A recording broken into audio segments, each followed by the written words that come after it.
cracks are showing in one of the biggest ripoffs in American life. Hi there, everyone. I'm Jeff, and you are listening to Plain English, the podcast that helps you upgrade your English with current events and trending topics. This is lesson number 666. So that means our producer, JR, has uploaded the full lesson content to plainenglish.com/666. What are the biggest ripoffs in American life? Things like short-term payday lending, extended warranties, printer cartridges, and airport food all come to mind. But with those, you at least have the option not to buy them. I think some of the biggest ripoffs are the wastes of money that you can't avoid. And one of the biggest ones is real estate commissions. Americans pay some of the highest rates to brokers when they buy and sell homes, far higher than they pay in the UK, Australia, and in other countries.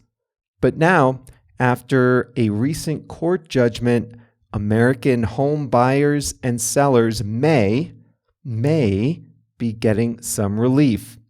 That's our main story today.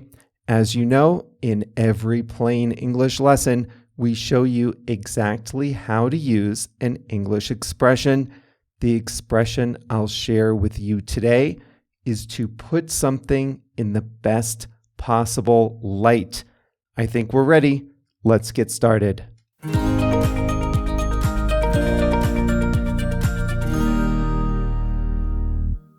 In many parts of life, technology has eliminated expensive intermediaries, or at least reduced their cost.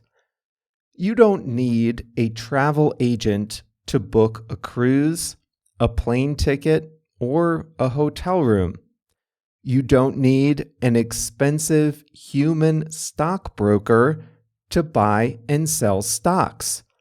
But if you live in the United States, you do need an expensive real estate agent to buy or sell a home, and you have no choice in the matter. Every year in the United States, between 5 and 6 million homes are bought and sold.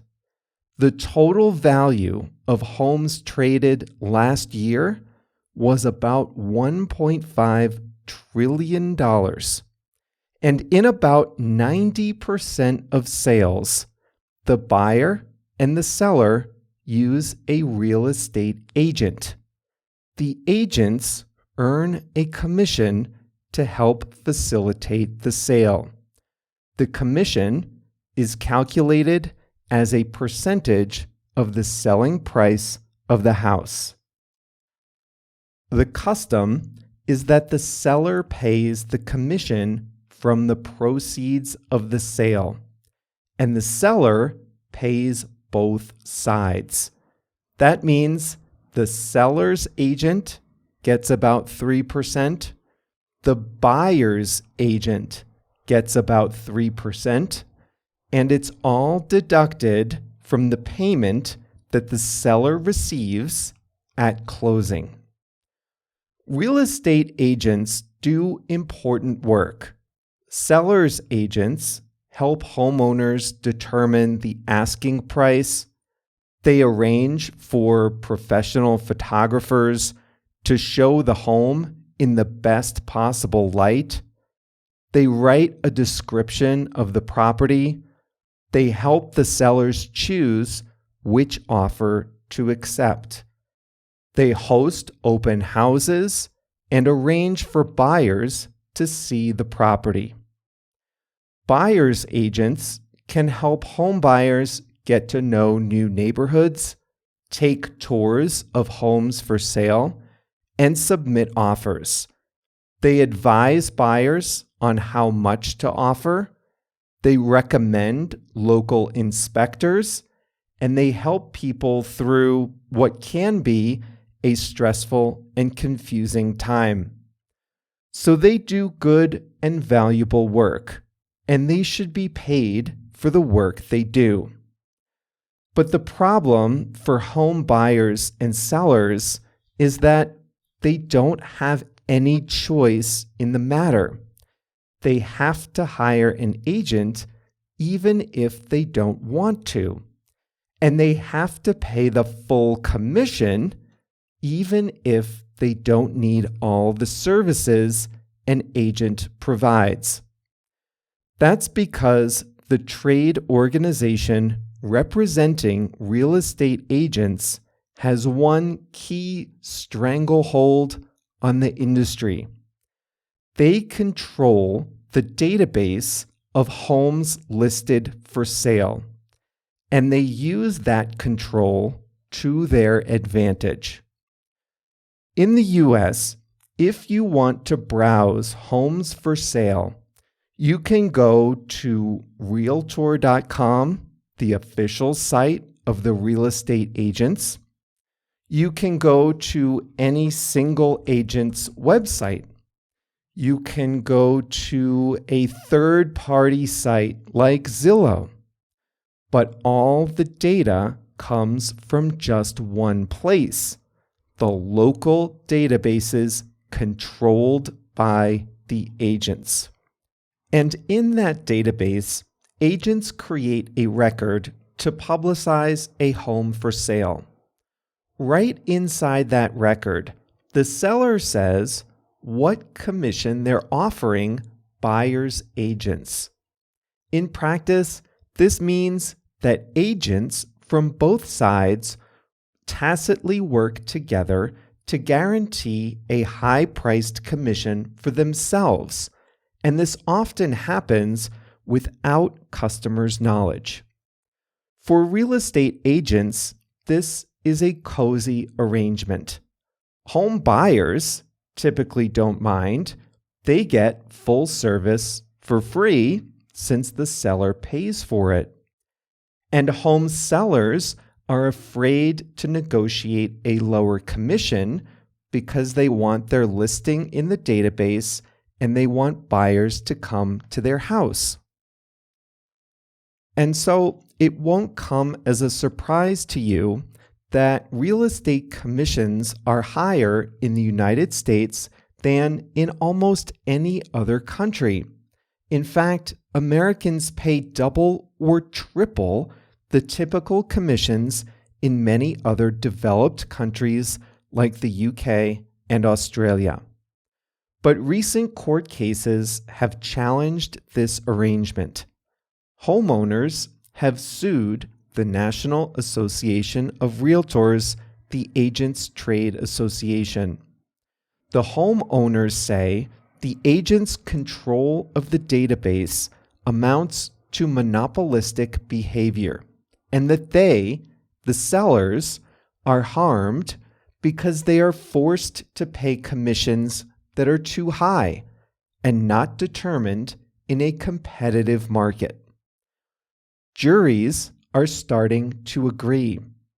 In November last year, a court case in the state of Missouri ordered agents and their trade associations to pay $1.8 billion in damages. And last month, agents in Chicago settled a different lawsuit. They've started to agree to let buyers and sellers have more control over the commissions they pay. Optimists say that the age of the 6% commission is ending, slowly but surely. They say that after these court cases, home buyers and sellers will soon have the freedom to choose the services they want and the price they'll pay for them. I hope they're right. But pessimists say that real estate agents will find other ways to control the market. Buyers' agents may only steer their clients towards sellers that include high commissions in their offers. And agents may simply not offer lower priced services out of fear that they'll be punished or shunned by fellow agents. If that happens, and if there are no choices on offer, then what good is the freedom to choose?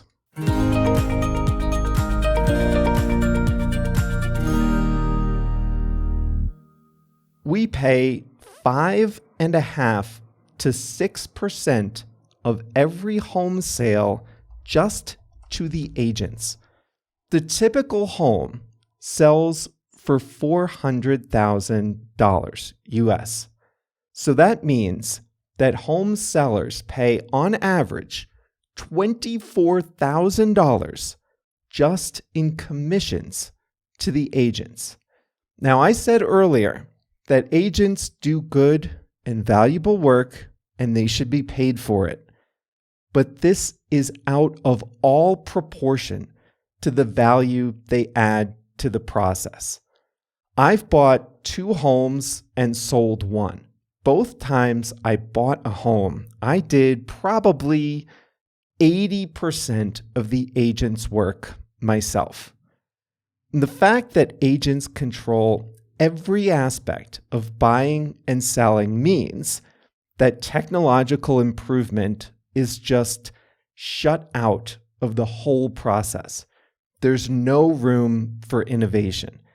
Every time I bought or sold a home, it was like being transported to a previous age where everything was done manually, there were no systems, and you just had to accept the way things were and pay an eye-watering sum for the privilege.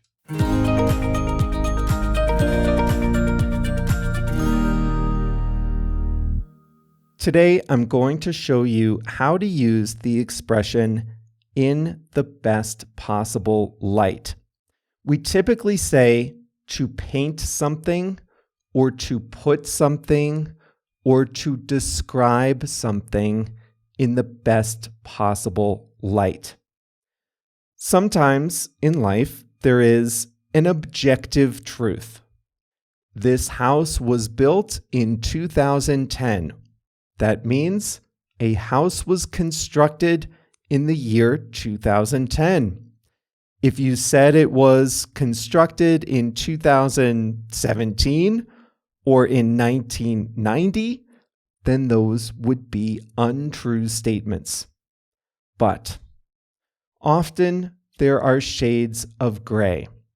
Painting something in a positive light or in the best possible light is not about truth and lies. It's about finding a way to say true things that give you the best possible advantage. There are ways of describing something that make that thing sound good. How about this? Same house. This house was recently built. Okay, it's 2024. The house was built in 2010. This house was recently built. Is this true or untrue? Well, let's see. It wasn't built in the last few years, that's for sure. But the average house in the United States is 40 years old. So our 2010 house was built much more recently than the average house was. Maybe it's in a neighborhood with a lot of homes that are 50, 75, 100 years old. So you tell me, true or not, this house was recently built. It's not a lie exactly, but it's describing the age in the best possible light. And when you describe something in the best possible light, you describe it in a way that is true, or let's say, not untrue, but in a way that makes it sound as good as possible. How about this? The bedrooms are small. The bedrooms are tiny. They just have one small window. If you want to describe this in the best possible light, you might say, the bedrooms are cozy, perfect for a young family. If the interior is old, with old windows and old appliances, you might say, this house has old world charm. You see what I mean here? So, real estate agents are good at describing a house in the best possible light. They're good at writing the description in a way that is not untrue and that sounds as good as possible without crossing a line. Now, there's nothing morally wrong with this. Describing something in the best possible light is something you do when you're trying to get some kind of advantage, but you're also trying to be honest. Let's say you got laid off from a previous job and it's now 2 years later. You're applying for a new job. They're going to ask you what you've been doing for the last 2 years. Let's say the truth is this. You lived off your savings or your spouse's income during that time. You did some solid relaxing. You spent some time with your family. You did some yoga. You took an online course. In the interview, when they ask you about this, you could say, I honestly didn't do very much. I did a lot of relaxing. But that's not the answer I would recommend. You want to describe this time in the best possible light. You want to say things that are true, but you are the one who gets to choose how to say them. So when you choose how to describe your time away from the workforce, you want to make this description seem as advantageous to you as possible. I took the time to learn some new skills, you might say. I had to focus on my health, you might say. Not a lie. Not a lie. You did take that online course. You did do some yoga. You're painting your time away in the best possible light. This happens anywhere in the market. Anytime there are pros and cons, multiple ways of looking at things. We've talked about weight loss drugs. The drug makers paint these drugs in the best possible light. If you were to paint weight loss drugs in the best possible light, you might say they're easy to take. Now listen, this is not a lie, but you do have to inject them. Some people might say that's hard, but it's certainly easier than getting surgery, and it's only once a week, and it comes in a plastic dispenser, so it's easy to take. That's debatable, but it's painting the drug in the best possible light. Well, that brings us to the end of lesson 666. Remember, the transcripts, quizzes, the exercises, and all the lesson resources are at plainenglish.com/666. That is thanks to JR, the producer. And if you want to get more involved in English, practice your speaking, your listening, and your writing, then consider joining us as a Plus member. You can learn all about that at plainenglish.com/plus, PLUS. We'll be back on Thursday with a new lesson. See you then.